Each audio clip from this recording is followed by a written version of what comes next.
दोस्तों नमस्कार, स्वागत है आपका यूट्यूब चैनल एबी टेक में।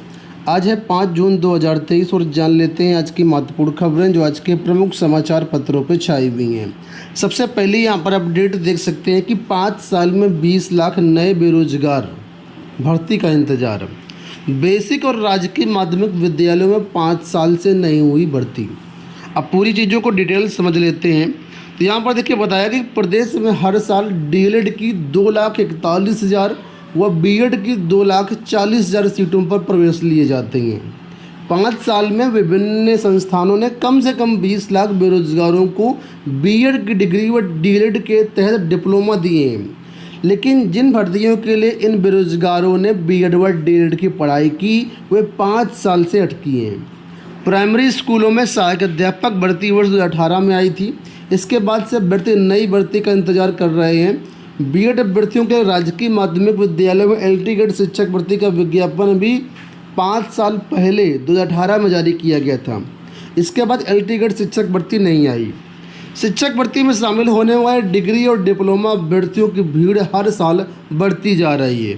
वहीं 1 साल पहले माध्यमिक शिक्षा सेवा चयन बोर्ड ने टीजीटी और पीजीटी के लिए आवेदन निकाले थे, जिसमें 13 लाख छात्रों ने लगभग आवेदन किए थे। साल भर हो गया, परीक्षा तिथि अभी तक जारी नहीं की गई है। परीक्षा तिथि का इंतजार कर रहे हैं छात्र। यही स्थिति अशासकीय महाविद्यालयों में असिस्टेंट प्रोफेसर भर्ती की है। 1,14,000 अभ्यर्थियों ने इसमें 1,017 पदों के सापेक्ष में आवेदन किया है और अभ्यर्थी परीक्षा के लिए इंतजार कर रहे हैं। प्रतियोगी छात्र संघर्ष समिति के मीडिया प्रभारी प्रशांत पांडे का दावा है कि प्राथमिक, junior, TGT, PGT, LT grade, प्रवक्ता, राजकीय इंटर कॉलेज, उच्चतर शिक्षा को मिलाकर के तकरीबन 1,75,000 सीटें खाली हैं। प्राथमिक से लेकर के उच्च प्राथमिक शिक्षा तक शिक्षकों के सभी पदों पर भर्ती के लिए 8 महीने से शिक्षा सेवा चयन आयोग के गठन की कवायद की जा रही है, लेकिन सरकार स्पष्ट नहीं कर पा रही कि आयोग अस्तित्व में कब आएगा। आगे देखिए, उन्होंने कहा है कि डिग्री डिप्लोमा देकर के भर रही सिर्फ संस्थानों की जेब। हर साल डीएलएड, बीएड और अन्य कोर्स, शिक्षक भर्ती के कोर्स के रूप में यहाँ पर सरकार अपना खजाना भर रही है। करोड़ों रुपए फीस के रूप में सरकार कमा रही है। लाखों खर्च करके जो अभ्यर्थी अपनी पढ़ाई पूरी कर रहे हैं और उसके बाद भी बेरोजगार का बेरोजगार ही रह जाते हैं। यहाँ पर छात्रों का कहना है कि अगर नौकरी नहीं दे सकते हैं तो ये सभी कोर्स बंद कर दीजिए। यहाँ पर देखो साफ तौर पर लिखा हुआ है कि प्रतियोगी छात्र संघर्ष समिति की ओर से सरकार से मांग की गई है कि अगर नौकरी नहीं दे सकते तो बीएड व डीएलएड का कोर्स भी बंद कर देना चाहिए। भर्ती में विलंब से प्रदेश के 30 से 35 लाख बेरोजगार प्रतियोगी छात्र परेशान हैं। ऐसे में बेरोजगार चाहते हैं कि सरकार तुरंत भर्ती निकाले या नई भर्ती आने तक शिक्षक भर्ती के संचालित पाठ्यक्रमों को ही बंद कर दिया जाए। इस पर आपका क्या कहना है? इसके बारे में क्या कोर्स बंद कर देने चाहिए? कमेंट बॉक्स में ज़रूर बताइएगा।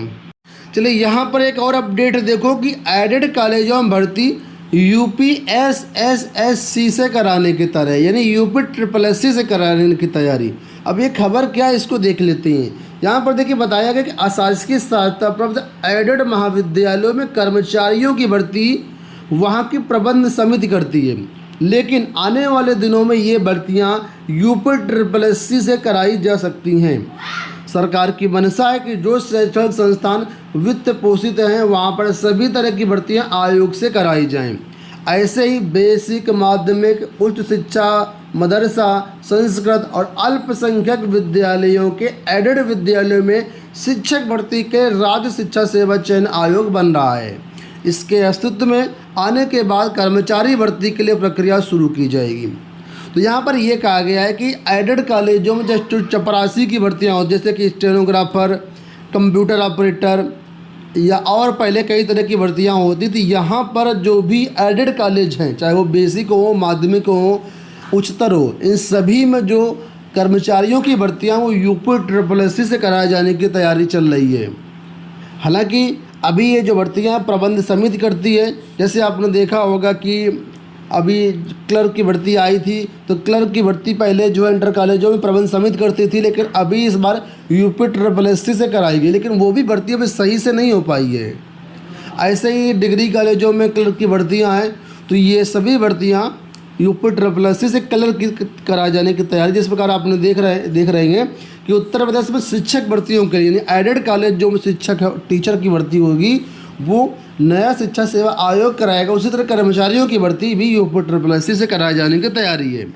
यहाँ पर देखो लिखा है कई सारे ऐसे पोस्ट हैं जो फिलहाल जिन पर भर्ती नहीं होती है, इनका काम ख़त्म हो चुका है। जैसे कि बताया गया है कि एडेड कॉलेजों में पहले स्टेनोग्राफर, लेखाकार और कैटलॉगर के पद हुआ करते थे। स्टेनोग्राफर और लेखाकार का काम कंप्यूटर ऑपरेटर से कराया जा रहा है। कैटलॉगर का काम पुस्तकालय में होता था, अब पुस्तकालय डिजिटल हो गए तो उनका काम भी ख़त्म हो गया है, इसलिए अब इन पदों पर भर्तियां नहीं होंगी। लेकिन आने वाले दिनों में कंप्यूटर ऑपरेटर और लिपिक की भर्तियां करवाई जाएंगी जो कि यूपी ट्रिपल एस सी से देखने के माध्यम से आपको मिलेंगी। यहाँ पर देखो अपडेट है कि 88% अभ्यर्थियों ने दी पीजी प्रवेश परीक्षा। इलाहाबाद विश्वविद्यालय एवं संगठक महाविद्यालय में एडमिशन के लिए रविवार को 2 पालियों में आयोजित ऑनलाइन परीक्षा में 88.21% अभ्यर्थी उपस्थित रहे। परीक्षा के लिए 2450 अभ्यर्थियों में से 2426 अभ्यर्थी शामिल हुए। सोमवार को पीजी प्रवेश परीक्षा समाप्त हो जाएगी। जून के अंतिम सप्ताह तक परिणाम जारी हो जाएगा। अब बात करते हैं हम लोग अगली अपडेट के बारे में। तो यहाँ पर जो अभ्यर्थी विशिष्ट बीएड करना चाहते हैं, ठीक है, बीएड विशिष्ट शिक्षा करना चाहते हैं, उनके लिए आवेदन 15 जून तक। राजेश टंडन मुक्त विश्वविद्यालय प्रवेश सत्र 2023-24 में बीएड के साथ ही बीएड विशिष्ट शिक्षा यानी बीएड स्पेशल एजुकेशन में भी प्रवेश ले रहा है। और इसके लिए बताया गया है कि ऑनलाइन आवेदन शुल्क जमा करने की अंतिम तारीख 15 जून है। विलंब तक आप 24 जून तक फॉर्म भर सकते हैं। प्रवेश पत्र 8 जुलाई से डाउनलोड होंगे। परीक्षा 22 जुलाई को संभावित है। तो अगर आप बीएड स्पेशल एजुकेशन में एडमिशन लेना चाहते हैं राजेश टंडन में तो इस समय ले सकते हैं। यहाँ पर बताया गया बीएड स्पेशल एजुकेशन के कुल 550 सीटें हैं। अगली अपडेट यहाँ पर है जेई एडवांस को लेकर के। कल जेई एडवांस का पेपर हुआ, परीक्षा हुआ, जिसके बारे में बताया गया है कि गणित ने उलझाया, पिछले साल से आसान रही फिजिक्स। तो देश की सबसे प्रतिष्ठित इंजीनियरिंग प्रवेश परीक्षा जेई एडवांस जिले के 9 केंद्रों पर करवाई गई। ये प्रयागराज की अपडेट है। सुबह 9 से 12 व 2:30 से 5:30 के बीच परीक्षा करवाई गई। परीक्षा 180 यानी कुल 360 नंबर की रही। इसमें गणित के सवालों ने काफ़ी अभ्यर्थियों को उलझाया, लेकिन फिजिक्स आसान रही है। यहाँ पर देखो अपडेट है कि यूपी बोर्ड के क्षेत्रीय कार्यालयों की ओर से भेजा जा रहा नोटिस, नकल में फंसे 80 स्कूलों की मान्यता पर तलवार। तो यूपी बोर्ड परीक्षा के दौरान छात्रों को फर्जी तरीके से परीक्षा दिलवाने दोषी स्कूलों की मान्यता पर तलवार लटक रही है। जिन स्कूलों से फर्जी छात्र पकड़े गए थे, जहां से प्रॉक्सी अभ्यर्थियों को परीक्षा फॉर्म में भरवाया गया था, उनकी मान्यता छीनने के लिए नोटिस भेजा जा रहा है। प्रयागराज, गोरखपुर, वाराणसी, बरेली, मेरठ इन क्षेत्रीय कार्यालयों की तरफ से जिले के जिला विद्याधीशों से रिपोर्ट मांगी गई है। तो एक 80 ऐसे कॉलेज हैं जिन पर तलवार लटक रही है। यहाँ पर देखो अपडेट कि बिहार बोर्ड की परीक्षा शैली को अपनाएंगे 12 राज्य। बिहार बोर्ड जिस तरीके से परीक्षाएं करवाता है, खासकर हम लोग बोर्ड परीक्षाओं की बात कर रहे हैं, तो यहाँ पर परिणाम में 0% त्रुटि होती है। तो इसी परीक्षा पैटर्न को, कार्यशैली को अलग अलग राज्य अपनाने जा रहे हैं। उत्तर प्रदेश भी उसमें शामिल है और उत्तर प्रदेश ने भी पत्र लिखा है, जानकारी ले रहे हैं किस तरीके से बिहार जो है अपनी बोर्ड परीक्षाएं संपन्न करवाता है। यहाँ पर जो भी परिणाम जारी होते हैं हाई स्कूल इंटर के, उसमें जो त्रुटियां होती हैं वो बिल्कुल ना के बराबर होती हैं, जबकि अन्य राज्यों के जो भी परिणाम जारी होते हैं उसमें काफ़ी त्रुटियां होती हैं, बाद में बोर्डों को काफ़ी जो दिक्कतें होती हैं। तो ये सारी चीज़ें यहाँ पर सीख रहे हैं अलग अलग 12 राज्य। यहाँ पर देखो अपडेट कि प्रदेश के 16 जिलों में जल्द ही खुलेंगे सैनिक स्कूल। तो उत्तर प्रदेश के 16 जिलों में सैनिक स्कूल खुलने वाले। पीपीपी मॉडल पर 16 स्कूल खोले जाएंगे। सैनिक जो स्कूल होंगे राजकीय, अशासकीय और गैर सरकारी संगठन या एनजीओ की ओर से संचालित स्कूलों को सैनिक स्कूलों में परिवर्तित करके बनाए जाएंगे। तो जिन जिलों में सैनिक स्कूल खुलेंगे यहाँ पर नाम दिए गए हैं, यहाँ पर सैनिक स्कूल खुलने वाले हैं। आने वाले टाइम पर यहाँ पर शिक्षक भर्तियाँ भी देखने को आपको मिलेंगी। तो दोस्तों ये हो गई आज की सारी अपडेट। उम्मीद करता हूँ वीडियो पसंद आया होगा। इसी तरह के अपडेट पाने के चैनल को सब्सक्राइब कर लीजिए। वीडियो को लाइक शेयर ना किया हो तो शेयर भी कर दीजिए। साथ में टेलीग्राम भी ज्वाइन कर लीजिए ताकि सारी अपडेट आपको मिलती रहें। धन्यवाद।